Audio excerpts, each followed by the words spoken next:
لکم فی رسول اللہ اسوۃ حسنہ صدق اللہ العظیم۔ قرآن کریم میں اللہ تعالیٰ نے یہ ارشاد فرمایا کہ رسول اللہ صلی اللہ علیہ وسلم مسلمانوں کے لیے اسوہ حسنہ ہیں، رول ماڈل ہیں۔ اس کا مطلب یہ ہے کہ ہم نے زندگی کے ہر شعبے میں، اپنی زندگی کی ہر فیلڈ میں حضور علیہ الصلاۃ والسلام کو فالو کرنا ہے۔ ایز اے مسلم یہ ہم پر ہماری ڈیوٹی ہے، ہماری رسپانسبلٹی ہے، اور اس کے بغیر ہمارا ایمان مکمل نہیں ہو سکتا۔ حضور علیہ الصلاۃ والسلام نے ایک حدیث میں ارشاد فرمایا، تم میں سے کوئی شخص اس وقت تک مومن نہیں ہو سکتا جب تک وہ اپنی خواہشات کو میرے لائے ہوئے دین کے مطابق نہ کر دے۔ ہماری کوشش یہ ہونی چاہیے اپنی پریکٹیکل لائف میں کہ ہم اپنی لائف کو حضور علیہ الصلاۃ والسلام کی سیرت اور سنت کے مطابق ڈھالیں۔ کبھی ایسا ہوتا ہے کہ ہم اگر کوئی ناجائز کام کر رہے ہوتے ہیں، کوئی گناہ کا کام ہو رہا ہوتا ہے، تو بجائے اس کے کہ ہم اس کے لیے شریعت میں راستہ تلاش کریں کہ یار یہ میرا ناجائز کام ہے لیکن مجھے کوئی جواز مل جائے قرآن سے، حدیث سے، کہ یہ میرا ناجائز کام کسی طرح جائز ہو جائے۔ قرآن حدیث کی تعلیم یہ ہے کہ ہمارا مزاج یہ ہونا چاہیے کہ ہم غلط کو غلط کہیں، صحیح کو صحیح کہیں، اور ظاہر انسان حضور علیہ الصلاۃ والسلام اور انبیاء کے علاوہ دنیا میں معصوم کوئی نہیں ہے، غلطی تو سب سے ہو سکتی ہے، گناہ سب سے ہو سکتا ہے۔ حدیث میں آتا ہے، حضور نے فرمایا بہترین خطا کار، بہترین گناہ گار وہ ہے جو توبہ کرتا ہے۔ تو گناہ ہوتا ہے، آپ نے فرمایا ہر بنی آدم، ہر انسان خطا کار ہے، اور بہترین خطا کار توبہ کرنے والا ہے۔ میرا جو موضوع ہے میں اس کے حوالے سے چند پوائنٹس کوشش کرتا ہوں اس مختصر وقت میں آپ کے سامنے پیش کر سکوں۔ حضور علیہ الصلاۃ والسلام کا ذوق عبادت اور دعا۔ عبادت کا مطلب ہوتا ہے بندگی۔ قرآن میں اللہ نے حضور علیہ الصلاۃ والسلام کے لیے جو القابات استعمال کیے ہیں ان میں سے ایک لقب ہے عبد۔ عبد کا مطلب ہوتا ہے بندہ۔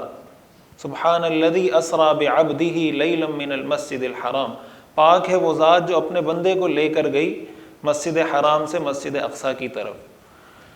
اور علماء نے لکھا ہے کہ نبی اور رسول کی جتنی صفات، جتنی کوالٹیز ہیں، ان میں سب سے اعلیٰ درجے کا جو لقب ہے وہ عبد ہے، بندگی ہے۔ بندگی کا مطلب یہ ہوتا ہے کہ اچھا جب ہم عبادت کی بات کرتے ہیں تو ہمارے ذہن میں عبادت کا ایک مخصوص تصور ہوتا ہے۔ اسلام کے بارے میں ہمارا یہ عقیدہ ہے کہ Islam is a complete code of life. تو جب ہم یہ بلیو کرتے ہیں تو ہمیں یہ پتہ ہونا چاہیے کہ ہماری زندگی کا ہر لمحہ عبادت بن سکتا ہے اگر وہ شریعت کے مطابق ہو۔ ہمارا کاروبار، ہمارا بزنس، ہماری ایجوکیشن، ہماری بازار کی زندگی، گھر کی زندگی۔ حدیث میں آتا ہے، صحیح بخاری کی حدیث ہے، ایک مرتبہ صحابہ کرام نے یہ کوشش کی کہ ہم ذرا جا کے حضور علیہ الصلاۃ والسلام کی عبادت کے بارے میں ان کے گھر والوں سے پتہ کریں کہ آپ گھر میں کیسی عبادت کرتے ہیں۔ تو 3 صحابہ کرام حضور کے گھر تشریف لے گئے، ازواج مطہرات سے پوچھا کہ گھر میں حضور کیسی عبادت کرتے ہیں۔ ان کا تو یہ خیال تھا کہ حضور گھر جاتے ہوں گے اور بس مصلی بچھا کے نماز پڑھنا شروع کر دیتے ہوں گے۔ تو ازواج مطہرات نے بتایا کہ کبھی آپ روزہ رکھتے ہیں، کبھی نہیں رکھتے، کبھی آپ تہجد کی نماز پڑھتے ہیں، کچھ دیر کے لیے آپ سو جاتے ہیں۔ جیسے روٹین کی ایک لائف ہوتی ہے نارمل انسان کی، اس طرح آپ زندگی گزارتے ہیں۔ گھر کا کوئی کام کاج ہوتا ہے تو ہمارے ساتھ ہیلپ بھی کرتے ہیں ہمارے کام میں۔ تو حدیث میں آتا ہے صحابہ نے اس کو کم سمجھا، انہوں نے یہ سوچا کہ حضور علیہ الصلاۃ والسلام تو بخشے بخشائے ہیں، ان کو عبادت کی ضرورت ہی نہیں ہے، ٹھیک ہے وہ اگر نہ کریں تو کوئی مسئلہ نہیں، لیکن اس کا مطلب کہ ہمارے لیے کم از کم یہ کافی نہیں ہے، ہم نے اس سے زیادہ عبادت کرنی ہوگی۔ تو ایک صحابی نے کہا کہ میں ہمیشہ ساری زندگی رات کو تہجد پڑھوں گا، پوری رات سوؤں گا نہیں۔ ایک صحابی نے کہا میں ساری زندگی روزے رکھوں گا، کبھی میرا کوئی دن بغیر روزے کے نہیں ہوگا۔ ایک صحابی نے کہا میں پوری زندگی نکاح نہیں کروں گا، اللہ کی عبادت کرتا رہوں گا۔ حضور علیہ الصلاۃ والسلام کو پتہ چلا، حضور نے ان کو طلب فرمایا اور بلایا۔ آپ نے فرمایا میں نماز پڑھتا ہوں اور رات کو سوتا بھی ہوں۔ میں روزہ رکھتا بھی ہوں اور کبھی نہیں بھی رکھتا، اور میں نکاح بھی کرتا ہوں، اور اس کے بعد آپ نے فرمایا فمن رغب عن سنتی فلیس منی، جس نے میری سنت سے اعراض کیا اس کا مجھ سے کوئی تعلق نہیں۔ یعنی ایک مسلمان دنیا میں زندگی گزارے گا تو نماز بھی پڑھے گا، نکاح بھی کرے گا، روزہ بھی رکھے گا، آرام بھی کرے گا۔ حدیث میں آتا ہے ان لعینک علیک حقا، تمہاری آنکھ کا تمہارے اوپر حق ہے، ان لربک علیک حقا، تمہارے رب کا تمہارے اوپر حق ہے، ان لزورک علیک حقا، تمہارے مہمان کا تمہارے اوپر حق ہے، تمہارے جسم کا تمہارے اوپر حق ہے۔ فاعط کل ذی حق حقا، جس کا جو حق ہے وہ اس کو ادا کر دو۔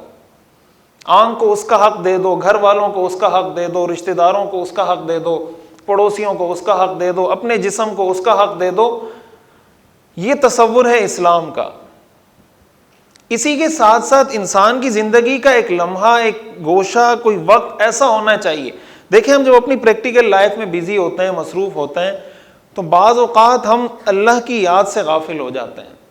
انسان آج ہم جب پڑھتے ہیں، اسٹڈی کرتے ہیں، تو ایک تو اسباب کی دنیا ہے نا، کہ اگر آپ یہ کام کر لیں گے تو کامیاب ہو جائیں گے، یہ ڈگری حاصل کر لیں گے تو اس کا یہ اسکوپ ہے، یہ اسکوپ ہے، جو بھی چیزیں ہیں ہم اس کو دیکھ رہے ہوتے ہیں۔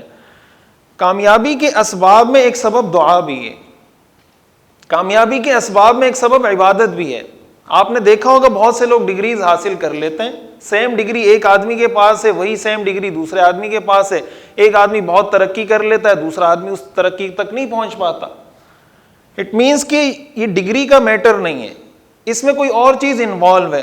تو وہ جو انوالومنٹ ہوتی ہے بہت سی چیزوں کی ہوتی ہے، ان چیزوں میں سے دو چیزیں عبادت اور دعا ہے، کہ انسان اپنی ساری محنت کرے، سارے اسباب اختیار کرے، پوری کوشش کرے، پوری کوشش کرنے کے بعد پھر اللہ سے مانگے کہ یا اللہ میں نے ڈگری بھی حاصل کر لی، میں نے پڑھ بھی لیا، اب میری اس ڈگری کو میرے لیے، میری قوم کے لیے، میرے ملک کے لیے، پوری امت کے لیے، پوری انسانیت کے لیے فائدہ مند بنا، کہ میں اس دین اور دنیا کی ترقی کر سکوں۔ جس آدمی کی زندگی میں یہ چیز نہیں ہوتی کہ وہ اپنی دنیا کی محنت تو کر رہا ہوتا ہے لیکن اللہ سے تعلق کمزور ہوتا ہے، تو بہت سی دفعہ ایسا ہوتا ہے کہ وہ اپنی ساری چیزوں میں پرفیکٹ جانے کے باوجود ان چیزوں میں کمی کی وجہ سے پیچھے رہ جاتا ہے۔ حدیث میں آتا ہے حضور علیہ الصلوۃ والسلام نے ارشاد فرمایا لا يرد القدر الا الدعاء، تقدیر کو دعا کے علاوہ کوئی چیز تبدیل نہیں کر سکتی۔ اگر ایک آدمی کی تقدیر میں لکھا ہوا ہے کہ یہ نہیں کر سکتا ترقی، ایک آدمی کی تقدیر میں لکھا ہوا ہے کہ یہ بدبخت ہے، ایک آدمی کی تقدیر میں لکھا ہوا ہے کہ یہ آگے نہیں بڑھ سکتا، وہ دعا کے ذریعے اپنی تقدیر تبدیل کروا سکتا ہے۔ اس کا مطلب یہ ہوا کہ اگر وہ دعا نہیں کر رہا، باقی ساری محنت کر رہا ہے تو وہ کامیاب ہی نہیں ہو سکتا، لیکن اگر اس ساری محنت کے ساتھ ساتھ دعا کے ایلیمنٹ کو بھی وہ شامل کر دیتا ہے تو وہ اپنی زندگی، دنیا اور آخرت کی زندگی میں کامیاب ہو سکتا ہے۔ حدیث میں آتا ہے حضور علیہ الصلوۃ والسلام کو دنیا میں جب کوئی مشکل پیش آتی تھی آپ دعا کرنا شروع کر دیتے تھے۔ جو مسنون دعائیں ہیں نا، صبح کی دعا، شام کی دعا، بیت الخلاء جانے کی دعا، نکلنے کی دعا، کھانے کی دعا، گھر میں داخل ہونے کی دعا، گھر سے نکلنے کی دعا، یہ جو دعائیں ہیں نا یہ ایک مسلمان کے لیے پروٹیکشن شیلڈ ہے، یہ اتنی امپورٹنٹ ہے۔ آج دیکھیں ہمارے لوگوں کا ایک بہت بڑا مسئلہ، ہر آدمی جس سے پریشان ہے وہ یہی کہہ رہا ہوتا ہے کہ یار میرے گھر میں اثرات ہیں، جنات کے اثرات ہیں، جادو ہو گیا، نظر بد ہو گیا، اس طرح کی چیزوں سے ہر آدمی آج پریشان ہے۔ قرآن حدیث میں ہمیں اس کا بھی سلوشن دیا ہے۔ مثال کے طور پر حضور علیہ الصلوۃ والسلام نے یہ ارشاد فرمایا کہ جس گھر میں گندگی ہو اس میں رحمت کے فرشتے نہیں آتے، جس گھر میں ناپاکی ہو، گندگی ہو، صفائی ستھرائی کا اہتمام نہ ہو، وہاں رحمت کے فرشتے نہیں آتے۔ اللہ کی رحمت وہاں آتی ہے جہاں اللہ کی رحمت کے فرشتے ہوتے ہیں۔ جب رحمت کے فرشتے دور ہوتے ہیں اس کا مطلب اللہ کی رحمت وہاں سے دور ہو گئی۔ اب ہم اس کو دیکھیں کہ ہمارے گھر میں صفائی ستھرائی کا اہتمام کتنا ہے۔ اسی طرح حدیث میں آتا ہے کہ جب انسان واش روم جاتا ہے، بیت الخلاء جاتا ہے، تو جو گندگی کی جگہ ہوتی ہیں یہ شیاطین کی آماجگاہ ہوتی ہیں، شیاطین اور جنات وہاں پہ رہتے ہیں۔ تو آپ نے ہمیں دعا بتائی کہ جب واش روم جانے سے پہلے دعا پڑھ لیں اللہم انی اعوذ بک من الخبث والخبائث۔ اس دعا کا ترجمہ ہے یا اللہ میں آپ کی پناہ مانگتا ہوں نر شیاطین سے اور مادہ شیاطین سے، نر جنات سے اور مادہ جنات سے، ان دونوں سے یا اللہ میں آپ کی پناہ مانگتا ہوں۔ یہ دعا پڑھ کے کوئی آدمی واش روم جاتا ہے تو اللہ اپنے فضل و کرم سے اس کو ان کے برے اثرات سے محفوظ رکھے گا۔ لیکن اگر اس دعا کا اہتمام نہیں کر رہا، اس کا مطلب وہ ایسی جگہ پہ جا رہا ہے جہاں ان لوگوں کی آماجگاہ ہے، اس مخلوق کی آماجگاہ ہے، لیکن اس کے پاس کوئی پروٹیکشن شیلڈ نہیں ہے۔ اب اس دعا کے پڑھنے میں کوئی ٹائم نہیں لگتا۔ یہ جو صبح شام کی دعائیں ہیں، حدیث میں آتا ہے نا کہ جب انسان گھر میں داخل ہوتا ہے اور سلام کرتا ہے اور اللہ کا ذکر کرتا ہے تو شیطان کہتا ہے یہاں تمہارے لیے رہنے کی جگہ نہیں ہے۔ پھر جب وہ کھانا کھانا شروع کرتا ہے اور کھانے پر بھی اللہ کا نام پڑھ لیتا ہے، بسم اللہ پڑھ لیتا ہے، تو شیطان کہتا ہے اس گھر میں تمہیں کھانا بھی نہیں ملے گا۔ اور اگر وہ گھر میں داخل ہو، سلام نہیں کرے، دعا اللہ کا ذکر نہ کرے، جو دعا ہے اس گھر میں داخل ہونے کی نہ پڑھے، شیطان کہتا ہے رات گزارنے کی جگہ مل گئی۔ پھر وہ انتظار کرتا ہے کھانے پر، جب کھانے پر کوئی بسم اللہ نہیں پڑھتا تو شیطان کہتا ہے اس گھر میں تمہیں کھانا بھی مل گیا۔ تو جس آدمی کے ساتھ بیٹھ کر شیطان کھانا کھا رہا ہوگا، اس کے کھانے میں برکت کہاں سے آئے گی؟ وہ کھانا جب وہ کھائے گا اس کے دل میں نور کہاں سے آئے گا؟ اس کو عبادت کی توفیق کہاں سے ہوگی؟ تو ایک اہم بات جو میں سمجھتا ہوں آج کی مجلس سے ہم کو سیکھنی چاہیے، جس کا ہم کو ارادہ اور نیت کرنی چاہیے کہ جو مسنون دعائیں، کوئی لمبی چوڑی دعائیں نہیں ہیں، صبح اٹھیں تو یہ دعا پڑھیں، گھر سے نکلیں تو یہ دعا پڑھیں، سفر کی یہ دعا ہے، سواری کی یہ دعا ہے، واش روم جانے کی یہ دعا ہے، نکلنے کی یہ دعائیں کم از کم ہم کوشش کریں یاد کر لیں، اور ان کا بھی اگر ہم اہتمام کر لیں تو آپ کو محسوس ہوگا، آپ اس چیز کو فیل کریں گے کہ اللہ تعالیٰ نے آپ کو محفوظ کیا ہے۔ اور اس کے بغیر دنیاوی اسباب اگر ہیں اور اس شیلڈ کو ہم حاصل نہیں کرتے تو بہت سی جگہ پر وہ دنیاوی اسباب کام نہیں آتے، یہ چیزیں وہاں پہ کام آ رہی ہوتی ہیں۔ تو ایک تو یہ بات۔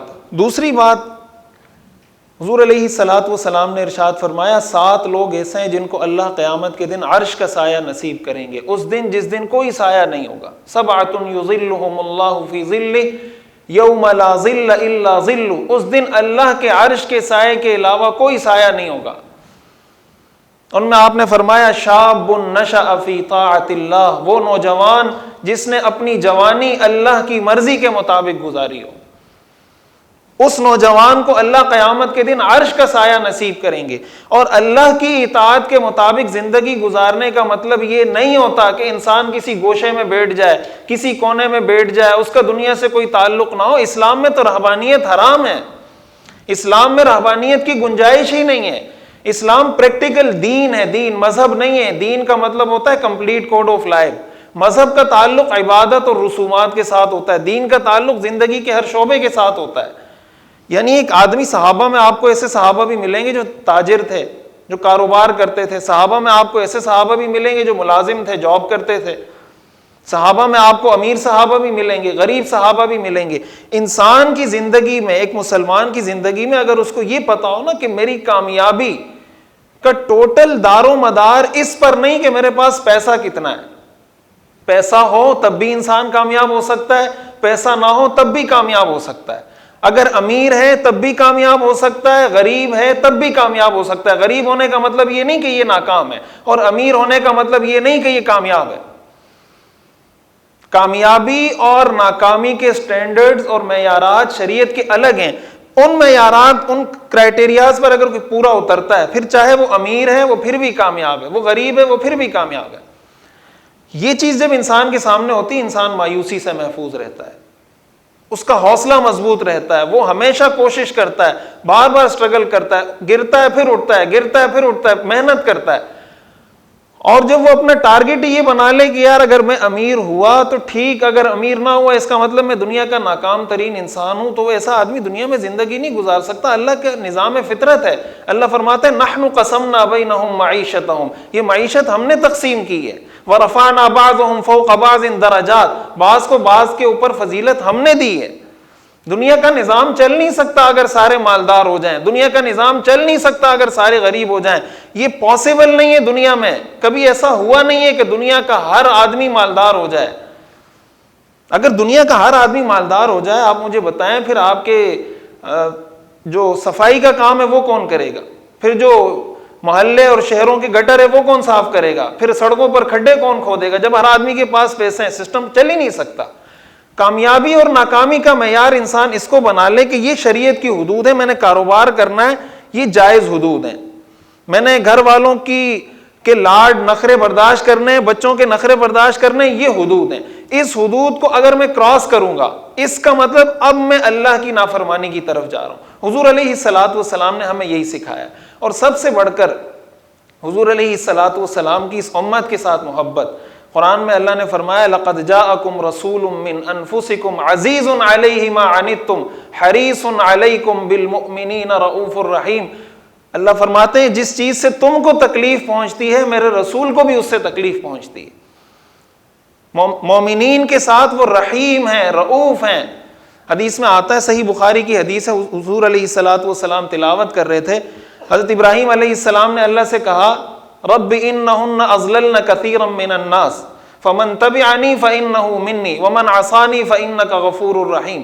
یا اللہ جو میری اتباع کرے وہ مجھ میں سے ہے، اور جس نے میری نافرمانی کی تو آپ غفور الرحیم ہیں.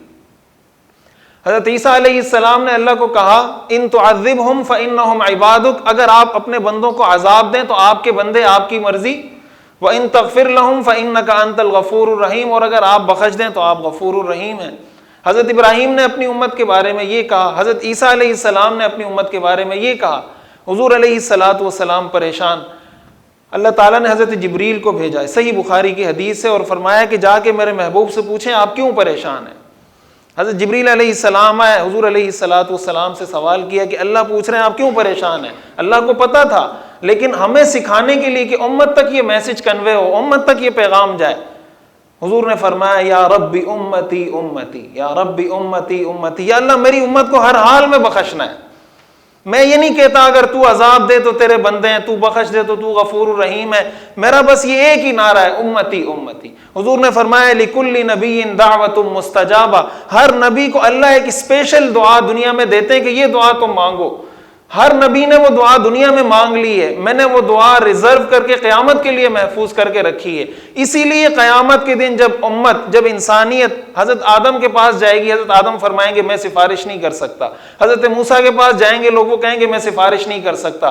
انبیاء کے پاس جاتے جاتے آخر میں سارے حضور کے پاس آئیں گے، اس لیے کہ حضور نے وہ دعا ریزرو کر کے رکھی ہوئی ہے.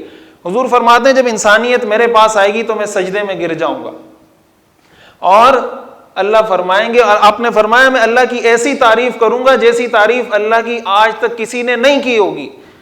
اللہ فرمائیں گے یا محمد ارفع رأسک سل تعطا اشفع تشفع، اے محمد اپنا سر اٹھائیے، آپ سوال کیجئے آپ کو عطا کیا جائے گا، آپ سفارش کیجئے آپ کی سفارش کو قبول کیا جائے گا. آپ نے فرمایا جب میں اپنا سر اٹھاؤں گا تو میں اللہ سے یہی کہوں گا یا رب امتی یا رب امتی. حضرت عائشہ رضی اللہ تعالیٰ عنہ فرماتی ہیں ایک دفعہ میں نے حضور کو دیکھا بہت خوشگوار موڈ میں، بہت اچھے موڈ میں، تو میں نے کہا اچھے موڈ میں اپنے لیے کوئی دعا کروا لو. میں نے حضور سے عرض کی کہ یا رسول اللہ آپ میرے لیے کوئی دعا کر دیں. آپ نے فرمایا اللہم اغفر لعائشہ ما تقدم من ذنبها وما تأخر وما اعلنت وما اسرت، اے اللہ عائشہ کے اگلے پچھلے ظاہر اور خفیہ سارے گناہوں کو معاف فرما دے، اس کو بخش دے. حضرت عائشہ فرماتی ہے خوشی کی وجہ سے میں غش کھا کر حضور کی گود میں گر گئی.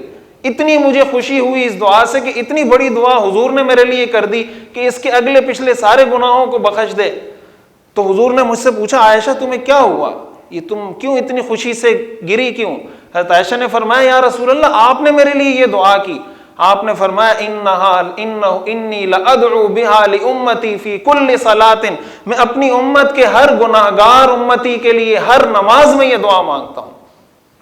یہ حضور کی ہم سے محبت تھی، یہ حضور کی ہمارے لیے دعائیں ہیں. یہ حضور نے عبادت کی، دعا کی، اپنی دعا کو ریزرو کر کے قیامت کے دن ہمارے لیے محفوظ کیا ہے. ہماری بھی کچھ رسپانسبلٹی بنتی ہے، ہمیں حضور کی سیرت پڑھنی چاہیے. آج ہمیں دنیا کی بہت سی چیزوں کا پتہ ہوتا ہے، ہمیں کھیل کے حوالے سے پتہ ہے، ہمیں فلموں کے حوالے سے پتہ ہے، ہمیں ڈراموں کے حوالے سے پتہ ہے، لیکن حضور کی سیرت پہ اگر کوئی کوئز ہوتا ہے، حضور کی سیرت پہ آپ سے پوچھا جاتا ہے کہ بیعت عقبہ اولیٰ میں کتنے صحابہ شریک ہوئے تھے، بیعت عقبہ ثانیہ میں کتنے صحابہ شریک ہوئے تھے، بدر میں کون سے صحابہ شریک ہوئے تھے، فلاں موقع پر عشرہ مبشرہ وہ 10 صحابہ کون سے ہیں.